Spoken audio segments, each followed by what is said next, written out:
A Câmara Municipal de Maceió aprovou por unanimidade no último mês um projeto de lei que faz com que as instituições da rede pública da cidade, da capital, forneçam alimentação na merenda escolar diferenciada para crianças com diagnóstico de diabetes, obesidade, doenças celíacas, que é alergia ou intolerância ao glúten, e hipoglicemia, que é redução do nível de açúcar no sangue. Vamos falar um pouquinho mais sobre esse assunto com a Bruna Maiara, que é nutricionista da Secretaria Municipal de Educação. Bruna, seja bem-vinda ao nosso programa. Na verdade, esse é um projeto de lei, né, daqui desse ano, ele está para ser sancionado pelo prefeito, mas já é algo aplicado na prática, né? Certo. Já existe isso. A gente já faz esse trabalho lá, até porque existe uma resolução de número 26, de 17 de junho de 2013, que ela dispõe exatamente sobre o atendimento da alimentação escolar aos alunos da rede pública, certo?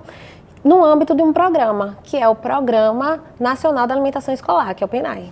Entendi. Nesse caso, ela não restringe, né? Eu falei aí de criança com obesidade, com hipoglicemia, com diabetes e com doença celíaca. No caso desse programa, ele não restringe isso. Não, na verdade, a gente deve dispor, né, de um cardápio que atenda às necessidades nutricionais específicas daquele aluno que realmente precisa. Então, se ele tem diabetes, se ele tem hipertensão, se ele tem doença celíaca, alergia ou intolerâncias alimentares, a gente deve dispor de um cardápio que atenda a essa criança. Independente da doença, independente da necessidade. O projeto, ele inclui aí, no caso esse projeto de lei, ele vai vir então como um reforço. Isso, exatamente. Ele vem reforçar exatamente isso que a gente já faz, porque a gente não pode limitar, né? Uma vez que a gente tem uma gama de crianças diferentes, com diferentes necessidades, né? Então a gente tem que, na verdade, ampliar para que a gente possa atender todas essas crianças. Qual a importância de uma criança que tem uma necessidade alimentar específica, especial? Qual a importância dela ter essa necessidade atendida no ambiente da escola? Que é um ambiente que ela passa muito tempo, né? Porque se a criança, ela tá lá, né? Ela precisa brincar, ela precisa conversar com os demais. E ela tem uma alimentação, sei lá, que...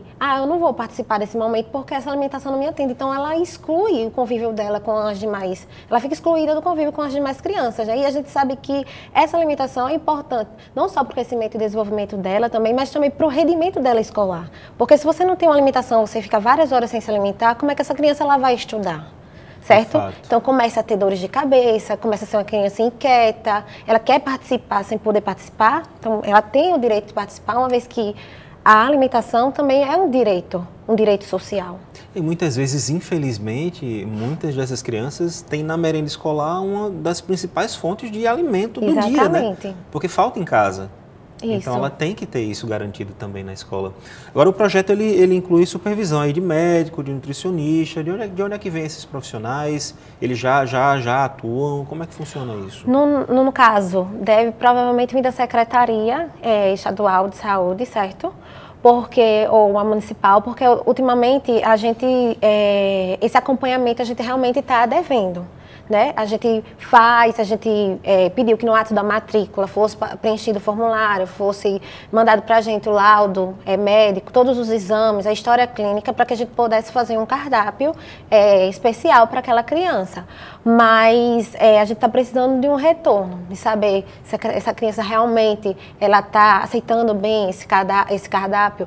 Mas eu creio que sim, porque quando não acontece isso, normalmente a diretora é a primeira a telefonar para o nosso setor e falar, olha, como é isso, certo? Sempre existe um contato direto entre o nosso setor e a direção. Mas essa supervisão aí de profissional, ela não é realizada? Com os demais profissionais, não. Então, no caso, a lei chega para normatizar isso? Isso. Aí, então, teria... o município tem condição de atender? O quadro de técnico, o quadro efetivo, vai ter condição, vai ter que... Tem que ampliar, com certeza tem que ampliar, porque são 134, são em cerca de 130 escolas, certo? E o quadro técnico a gente é bastante reduzido, principalmente nutricionista, né? E aí teria que abrir porta para os demais profissionais também. Até porque não se trata de uma supervisão aí apenas na escola, né? Porque, por exemplo, eu vou citar um exemplo, se eu tenho um aluno obeso e ele vai comer ali direitinho dentro da escola, mas chega em casa, ele vai comer outros alimentos aí que não são os corretos, não adianta muita coisa, né? Isso, não adianta mesmo. Até para a própria mesmo. saúde da criança. Então é interessante que a supervisão se estenda, né? Isso.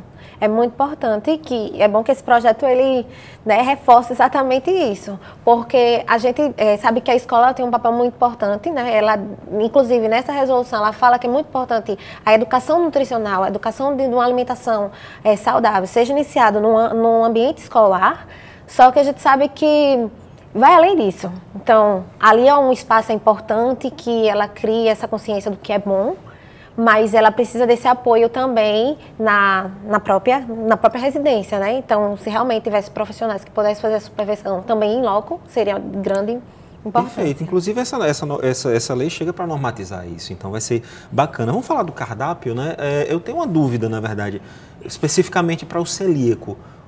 Quem tem doença celíaca, dependendo do grau, sabe que não pode haver nem contaminação cruzada. Por exemplo, eu tenho uma amiga que, se ela colocasse a comida para esquentar no micro-ondas e alguém tivesse esquentado um bolo antes, por exemplo, ela ia perceber. Então, dependendo da situação, os objetos de cozinha, o ambiente ali tem que ser descontaminado. Como é que isso é feito na escola? Bom, infelizmente a gente não tem um espaço separado, seja uma cozinha para fazer só os alimentos de uma criança que tem doença celíaca, a gente não tem. Mas a gente faz a capacitação e orientação com os profissionais que vão estar envolvidos com essa refeição. Então, a gente orienta que deve ter os utensílios específicos para que essa criança exatamente não ocorra essa contaminação cruzada e essa criança possa ter alguma reação no ambiente escolar. Então, é mais a questão da orientação, da questão da higienização daquele utensílio, certo? Descontaminação do glúten também, né? Tem como descontaminar a panela, a higiene, a colher, né? A limpeza. Então, a gente tem que conscientizar e informar o merendeiro, né? E a equipe gestora, porque é muito importante que ela esteja à frente para que ela possa estar observando se realmente é feito, para que a criança não tenha nenhum sintoma dentro da escola. Isso tem funcionado? A gente tem muita criança celíaca? Sim. A gente tem algumas crianças, sim, com doença celíaca, certo? E a gente tem observado que tem, porque até agora a comunicação tá legal.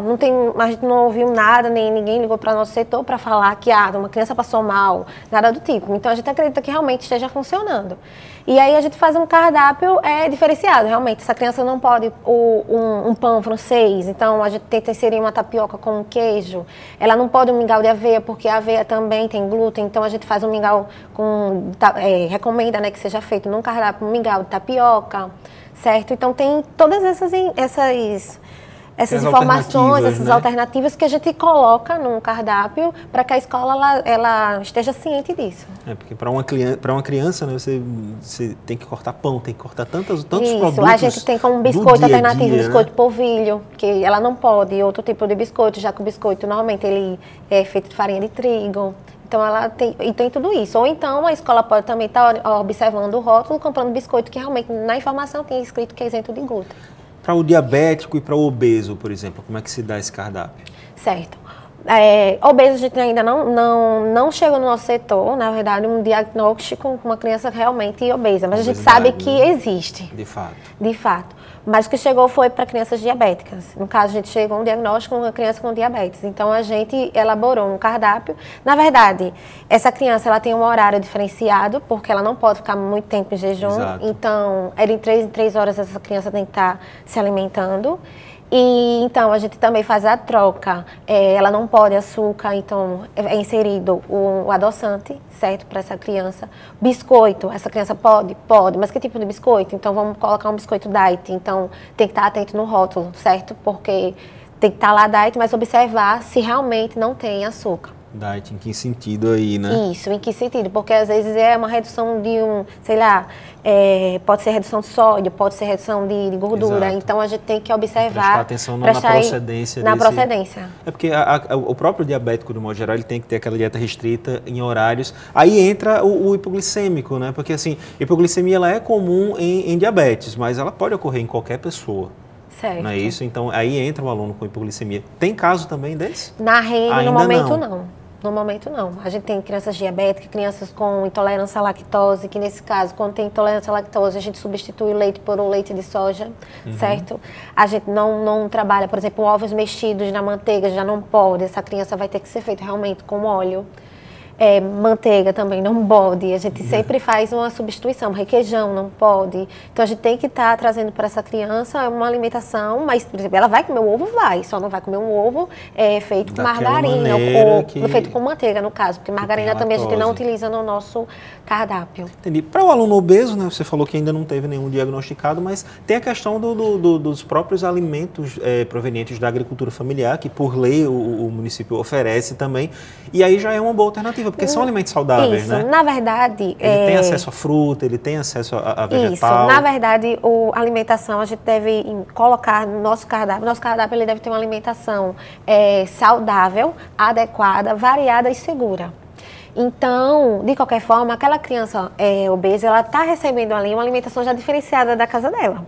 Porque normalmente ela não tem acesso, na verdade, não tem o prazer, ou então não gosta de comer uma fruta, uma verdura. Então, na escola vai ter. Essa criança tem que comer, lá estimulada. Ver o coleguinha comendo também, Isso. Então isso já é um estímulo, Com já certeza. é uma mudança até de hábito, na verdade, né? E que é importante que isso seja promovido. Até foi um questionamento, porque esse ano a gente inseriu mais as frutas no cardápio, exatamente por causa da agricultura familiar, e a gente recebe telefonema direto falando: mas elas não vão comer, mas elas não vão comer, mas tem que incentivar. Elas acabam comendo, né? Isso, a gente tem que incentivar, tem que ser no ambiente escolar esse primeiro passo, né? Com certeza. Então, aí a gente às vezes se surpreende. Não, eles adoraram a maçã com mel da agricultura familiar, por exemplo. Então, é muito interessante. E é muito recompensador, na verdade, principalmente essa questão do cardápio diferenciado, que acaba também ajudando no próprio tratamento da doença, né?